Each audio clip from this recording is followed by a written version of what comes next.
दादूलक तहसील जोही में पीरगाजी शाह जे मेले जो हलंदड़ बाइकॉट दुकानदार ऐं फ़कीरनि जे विच में इलाह पाकिस्तान सदर प्रिंस गुलाब खान खोसे ऐं सिंध सलाहकार अली गुल सिंधी सुलह कराए छॾी। प्रिंस गुलाब खान खोसे ॿिन्ही धुरनि जो मौक़िफ़ ॿुधो ऐं तकरार ख़तम कराए सुलह कराए छॾियो ऐं चयो त मेलो अमन अमान सां लॻंदो। मेले अंदरि कंहिं बि क़िस्म जी जुआ या भतेखोरी ऐं आयल मारूड़नि सां ग़लति वर्ताउ कयो त इन ख़िलाफ़ मां ऐं मुंहिंजी टीम एक्शन वठी कानूनी कार्रवाई कबी। मेले अंदरि ॻंढ जोड़ शाहीननि जो बि टोलो तमामु घणो सरगर्म हूंदो आहे।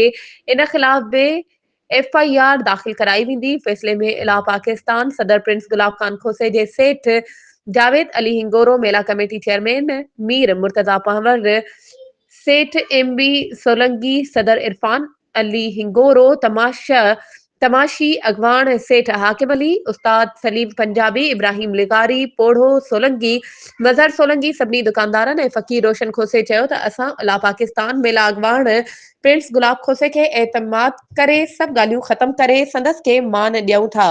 प्रिंस गुलाब हर माण्हूअ खे इज़त ॾियण वारो हमदर्द इंसान आहे। असांखे पक आहे त मेले अंदरि कंहिं बि क़िस्म जी भताखोरी या बदनज़मी न थींदी। मेलो ख़ैर ख़ैरियत सां थी वेंदो। इन खां पोइ सभिनी दुकानदारनि दुआए ख़ैर घुरी हिक ॿिए खे इज़त ॾेई आदर भाव कयो। वधीक ख़बरुनि ऐं अपडेट्स जे लाइ असांजे चैनल खे सब्सक्राइब कयो ऐं हा, बेल आइकन खे प्रेस करणु न विसारिजो त जीअं असांजी हर नई अचण वारी वीडियो तव्हां ताईं पहुचे।